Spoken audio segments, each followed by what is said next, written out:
Sterling Silliphant called me up one day and she says, Have you met, you know Bruce Lee? I said, who? No, I don't know Bruce. Well, he's the greatest there is. Absolutely greatest instructor. He's brilliant. You got to meet him. I said, oh, well, yeah, sure, okay, I'll meet him, you know. We were just getting started and having been executives at Warner Brothers, and Sterling Silliphant and James Coburn came to us with a script called The Silent Flute that Sterling had written for Bruce to star in. And then Bruce and I became great friends. I mean, we went out, we went to dinner, we talked about martial arts. He showed me some of the films, and I got very interested in the Chinese fighting thing, which never came over to America. And we couldn't get anybody at Warner's interested in doing it. Nobody was interested, really, in a Chinese lead. And he was really anxious to become an American television star. He wanted to be a star.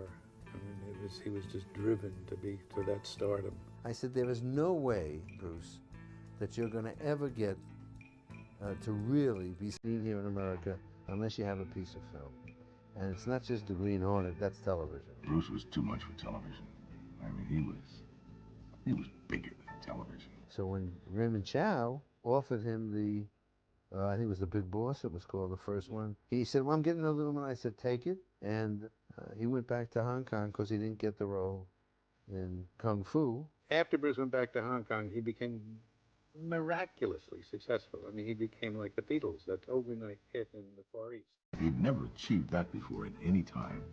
It was on television, where I guess they had a group of martial artists, and they were all breaking ice and bricks with their heads and with their elbows and everything, and they asked Bruce, who was sitting there looking askance at all of that, and said, well, what do you think about all of this? Well, I think that he can break ice with his elbow, or that he can break bricks. What does that have to do with anything? That doesn't, well, okay, Mr. Smartass, let's see what you can do. And he says, no, I don't do any demonstrations. And everybody in the audience went, rah, rah, rah, rah. And so he says, okay, just wrap up 3 of those square boards, a foot wide, and put some tape on them. And so he yelled it out there, and he dropped it and side-kicked it, and it shattered. It just blew. It went up in the lights, and the lights went pow, pow, pow. And Bruce was he said, I was so shocked because he'd never done that thing before. It was just something that came to his mind. Pow! He acted his way back to his chair like nothing had happened. I mean, after that, of course, Run Run Shaw and Raymond Chow and everybody started vying for his attention. Bruce and I spent a lot of time, went out. Bruce was interested in the project, there was no question. Raymond, on the other hand, was soft. And why was Raymond soft? Because he was making so much money on the pictures, he still wanted to have complete control and everything. So Raymond said, well, it's a shame it's not going to work, so we'll have dinner tonight. And so we went out to a Japanese restaurant, and we sat down for dinner, and as we're going through the meal, I said, Bruce, I'm leaving tomorrow. He said, why? I said, well, it's obvious that Raymond doesn't want you to be an international star. He understands that you're great as a local chop sake guy, but Raymond doesn't. And he turned around to Raymond and said, make the deal. At which point, the next day, Raymond made the deal. We have found this young writer who had no real credits, but it's somebody that I had an eye on for a while. And then, Paul, you got this cockamamie writer who I had never heard of, who you love, Michael Allen. You called me in and you said, we've got this wonderful, amazing guy named Bruce Lee. He makes movies in Hong Kong. You've never seen anything like it. Guess what? I want you to write a movie for him. And he came up and he turned out a wonderful first draft. It was wonderful because I didn't know anything about martial arts. I didn't know anything about Hong Kong, and I was learning along the way. We really blocked it out. It was so exciting, and I'll tell you the kind of energy we had on it. We did the first draft of the screenplay in 3 weeks, which is unheard of. It happened so quickly because I think that Bruce was getting so hot. And he'd gone back to Hong Kong, I think, in '71, and virtually in less than a year, he couldn't walk down the street. He was a major Asian star in Hong Kong. He knew that if he kept making Chinese chop sakis, he'd stay in China the rest of his life. And he was anxious to show Coburn and McQueen and all the rest that he was an international, star. We wanted to present him as this incredible force of nature. It was designed and executed for a particular star in a genre. And it had a real purity in that sense. But he needed to be one of three. He needed to be the coolest of three heroes. And we worked very hard, consciously creating an international kind of movie that would present Bruce properly. Well, when we got started, and there was very little time to do all these things, and the script had been sort of roughed in, and we knew a little bit about what we needed, we really needed to get some sets built if we were going to ever make the schedule. When I was a kid, I grew up with this comic strip called Terry and the Pirates. And Terry and the Pirates was about China and the Orient and the mystery and dragon ladies. It was high chroma reds, blues, golds, and it just lent itself to this project so closely. Well, I brought in a sketch artist I knew named Dale Hennessy. Dale and I sat down and worked out the basic sets for the piece. The biggest one of all, the full studio-size set, was the cave. Some of the prison areas where Bruce got caught in the cell and the doors clanging down. And then in the other studio, the banquet hall. These are large sets that need a lot of thought. We put together enough material for me to bring over to Hong Kong and turn over to the Chinese designers. And they in turn took it and interpreted it, and I think did an outstanding job.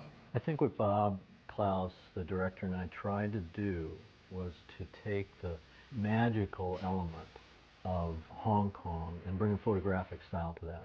Sometimes you'd look down a hallway and not see anybody until they came into the light.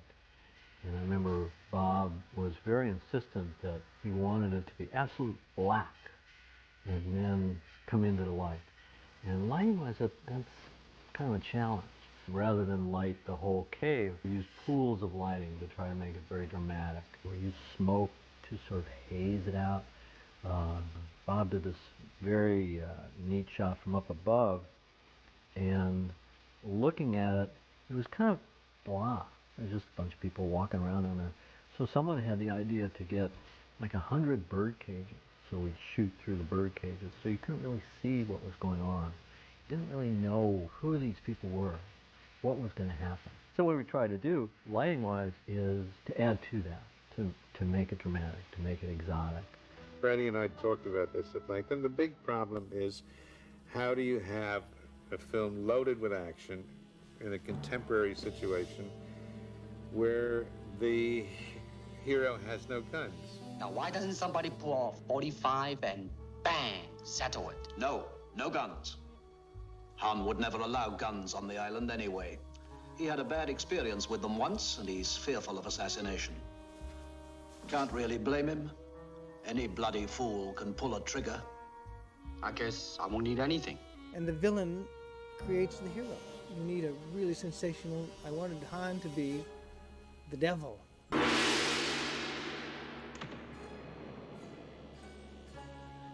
Gentlemen, welcome. You honor our island. But the devil who believed in something and was dedicated to it, which is the worst kind of villain. We create ourselves through long years of rigorous training, sacrifice, denial, pain. We put into work an idea, which we cleared with Dick Marr at first, of Hans Island. Hans Island never really existed. I mean, we needed to establish an island in the film. One of the actors was a pilot. We took off in his little single-engine plane, took the door off, I got my camera out, and we started taking pictures of islands, took pictures of mansions, and put them all together into one composite photograph that became the Hans Island of the film. The pilot of the plane was Roy Chow, who played the monk in the monastery at the opening. And by the way, we shot that on a tennis court. Well, we found a series of step tennis courts that were just marvelous. But nobody notices. If you look closely in the film, you'll notice the lines on the greenery. We had to paint them all over with green. I mean, they don't look like tennis courts. They look like fields where a man like Han would be working with his army of martial artists. And the tools for lighting were very simple. In Hollywood, you had a lot of tools to control light. And over there, I think we had window screen, black paper, rope, and clothespins. I think the most difficult part of it was that we had come up with a very ambitious film. and we worked very hard to pull it off. The whole electrical crew didn't speak any English, and so I tried to get a communication going there. When we started, all we had was Chinese crews. So I got about 10 words of Chinese and wrote them on a little card, you know, like turn the light on, turn the light off. The whole process was slower than we had hoped for.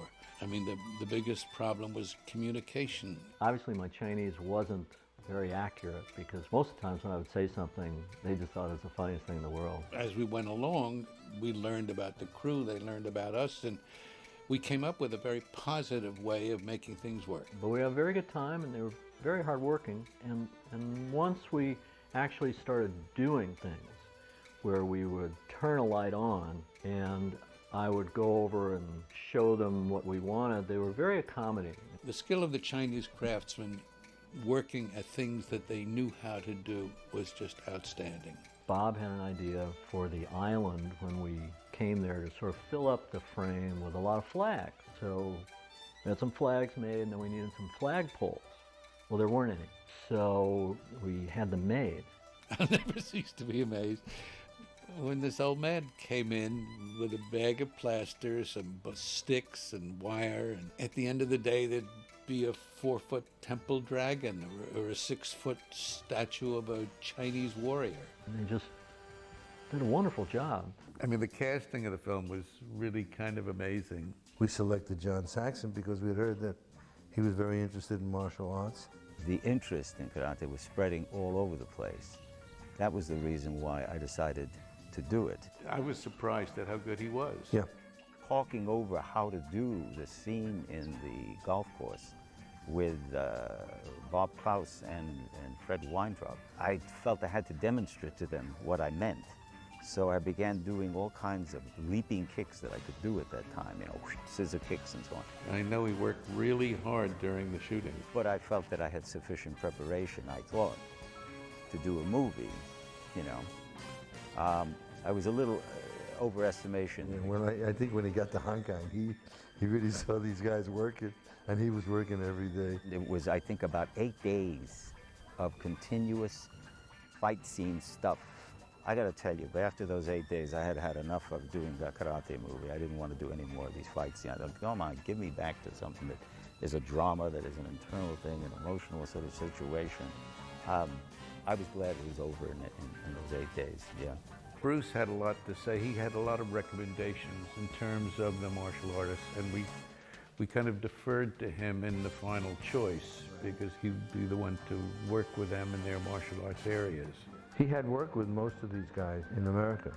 We shot that scene several times, 8 times to be exact, the particular scene with the broken bottles. The problem was, believe it or not, a very simple thing. They didn't have breakaway glass in Hong Kong at that time. And then, you know, rumors feed on themselves. They don't have to have a lot of substance. They used regular glass in all their movies. And so each time we'd shoot the scene, I'd have to break the real bottles.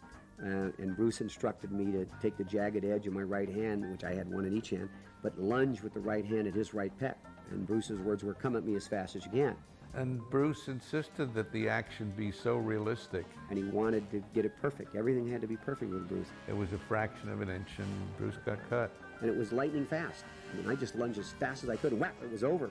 And Bruce had his right hand up, and he started to spin. And as he spun, he jammed his fist into the glass. Now, it truly was an accident. Truly an accident. We were both there on the set. I saw it. You know, I told him how sorry I was that I was involved. He said, it's not your fault. Just one of those things that happened. One of the most interesting things about the selection of the actors was how we finally got Jim Kelly. It was really a last-minute thing, because what had happened is we had another actor signed on to do it. 2 days before we were ready to leave, this martial artist actor decided he wasn't going to go. And so we had to find somebody else. We went to the studio and saw Jim working. Yeah, Crenshaw, I think it was. Yeah. And at night we went down there and we saw Jim Kelly working. He looked great. And 2 days later, he was on the plane. You know what was going on, and it was fast. One of my most favorite players was Angela Mao, who played Bruce's sister. She was so petite, so darling, and what a martial artist. And we saw her in a film that she had played the lead in when we were in Hong Kong. And when she was presented to us, we flipped over. And she was so cooperative and such a good actress. Paul and I, we just saw this guy. He just looked so wonderful. And then he took his shirt off. You knew he had to be in the movie. Well, Peter Archer was in Hong Kong, I believe, at the time that we made the film. And that's where I came in. I was a local martial artist and a foreigner on the spot. But he was really quite good, and I loved the scene in the boat. There was a boat scene on a junk heading out of Aberdeen Harbour, and one of the things that this particular scene called for was for me to jump off the deck of the junk and into this little dinghy. I think I was out there on the boat at that time. Yeah, you were. I was out there, and Bruce was really pissed at him a little. Something had happened between the two of them. But I was being towed behind the junk at the end of a long rope. And he wasn't supposed to stay out there that long on the boat, and Bruce made the kids not bring him in so fast. And this chap on the bullhorn on the back of the junk was saying, pull on the rope, pull on the rope. Get mad. So I'm shaking my fist and pulling on the rope at the same time as the bow of the dinghy was disappearing under the waves. So. Whatever happened to the boy? Tong Wei, the boy who played the little boy from the monastery. Whatever happened to him? He's a director now. He's an important director in Hong Kong. 其實就係咁噶，因為我哋最初我嗰陣時做緊 stunt 噶啦，咁有一個叫關正良師傅，咁佢哋話俾我聽，佢哋沙龍公司佢哋需要一個後生仔做一個咁樣嘅演員，咁就揾咗我去咯。咁我本身係 stunt 嚟，咁啊好細個咁做 stunt 咁樣去咯，咁試咗，咁俾個導演睇，咁導演 OK 咁做。We were all packing it in and going home, and Bruce, by that time, was so wound up he didn't want to quit. And he invented that little scene at the monastery. But I think after he saw some of the rushes of the film, he got real excited and went back and shot that. Yeah, for that one he called Sammo Hung. Sammo was one of his old good friends. And then after he shoot again of that, halfway they stop. They stop, they shoot and then the dragon. They find me, then they call me. I want you to be in my movie, fight with me. Then we rehearsal, we don't do anything, we just talking. Give me punch, and I punch you, yeah, I block you, okay, yeah, ready to take action. We just one take, okay. This is very fast. We shoot only 1.5 days. One day, whole day, the other day is before lunch. You know, they finish, then we're very funny, very happy. I'm very hurry. Okay, go. Take my passport, you know. Well, we saved the dragon lady for last, Anna Capri. And we're very fortunate because Anna took some home movies while she was making the film. Back in those days, I loved going on location, and I had told my agent that at that particular time I wanted to go anywhere on location because my mom had just passed away, and I would welcome the opportunity to work out of town. And my agent called me up and he said, you said you wanted to go on location. He said, is Hong Kong far enough? And I just laughed. I said, what are you talking about? And he said, there's a film called Enter the Dragon, and it's starring a martial artist called Bruce Lee. He says, have you ever heard of him? And I said, I have never heard of Bruce Lee, nor martial arts. He said to me, would you like to go to Hong Kong? And I said, absolutely. So I said, well, good. When should I go? And he said, tonight. I said, no way. And I said, well, what's the part? He says, I don't have a frigging idea. But he says, you know, they'll send you the script, packer, and the luggage.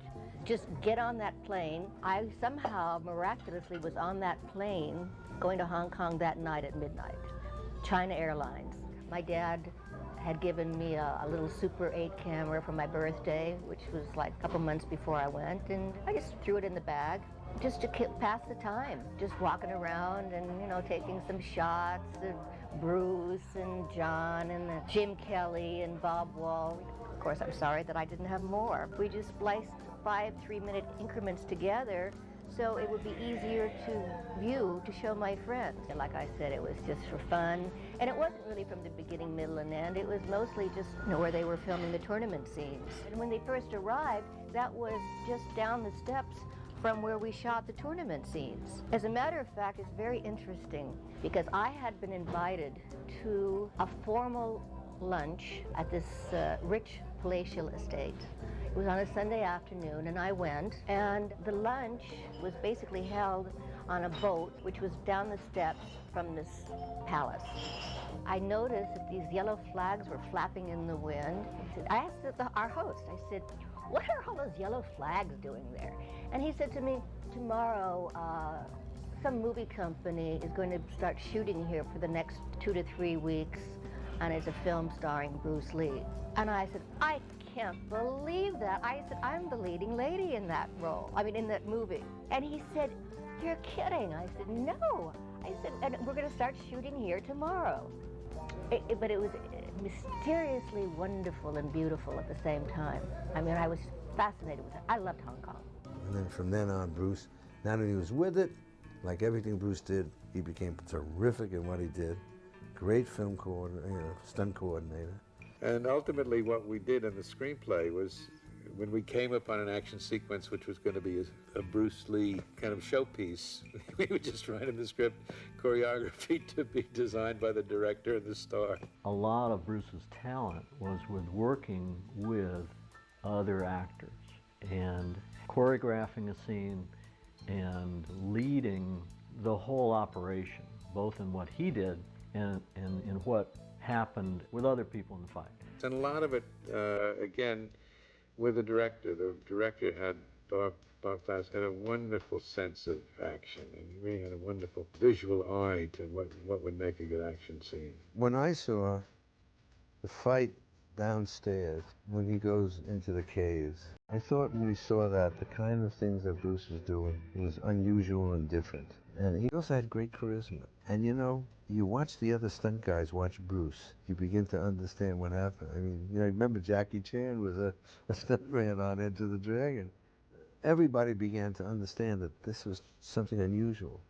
And we were starting to get the feel. And being in Hong Kong and seeing the way the people, considered him a hero, you were caught up in it. And when Bruce liked something, when Bruce saw something, he was very inventive. We'd walk through the sets, and we built these kind of marvelous sets. And as we'd find something, as he'd see something, he was very, very actually genius at finding a way to incorporate everything within it into his fight sequences. See, what was the great thing is it was also a work in progress. As we saw things, we added that to give color to Michael Allen's script. I sort of ran across the phenomena in a little hotel in Hong Kong on Repulse Bay. On the way to the men's room having lunch there was this sort of multiple paneled mirror, and I just looked in it and I thought, wow, this is amazing. And I took Bruce and showed it to him, and he thought it was too fragmented, that you couldn't get any action that would mean anything out of it. And Bob Klaus and I really fought hard for it, and we created this mirrored room. Well, the mirrored room was a great idea. It was very visual. We built it, and then we walked some people through it and showed Bruce how it looked.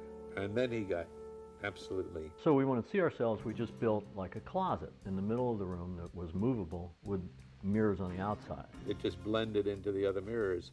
I remember that I would always have to touch, because if I'm looking at something, they might not be there. They might be over there. Each angle was so carefully laid out in terms of where people appeared and mirrored images appeared. We'd be doing a shot of Shakin, and all of a sudden Bruce would appear in the back. And of course that image was maybe 6 reflections. There was no place you could go that any reflection might not be seen. So I found that I could only be in there for a couple hours, and I'd have to go out and sit down and look at a wall in real dimension, because it's like there was a 4th dimension in there. Which was unbelievable to work in. All of a sudden I get a call from Fred Whitelaw, one of the producers. Says, Bruce Lee is in town. He wants to have lunch with you. I wanted to meet him, but I didn't know what to talk to him. Well, Lalo had done that marvelous score for Mission Impossible. And then he said, the reason I wanted to meet you is that I practice in my dojo in Hong Kong with the rhythm of your music of Mission Impossible.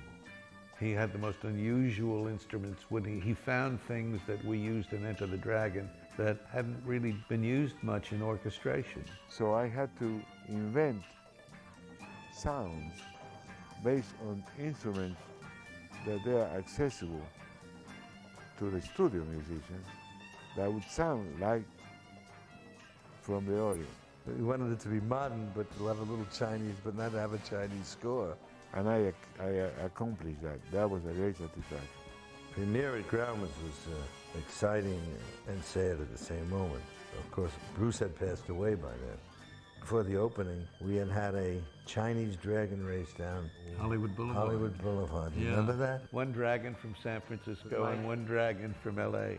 But it was all due to Bruce. I mean, you have to understand, everything emanated from the fact that we caught a star. And I don't mean star, movie star, I mean a comet. A comet, yeah, right. And it was a shame that he wasn't there at the opening to see it.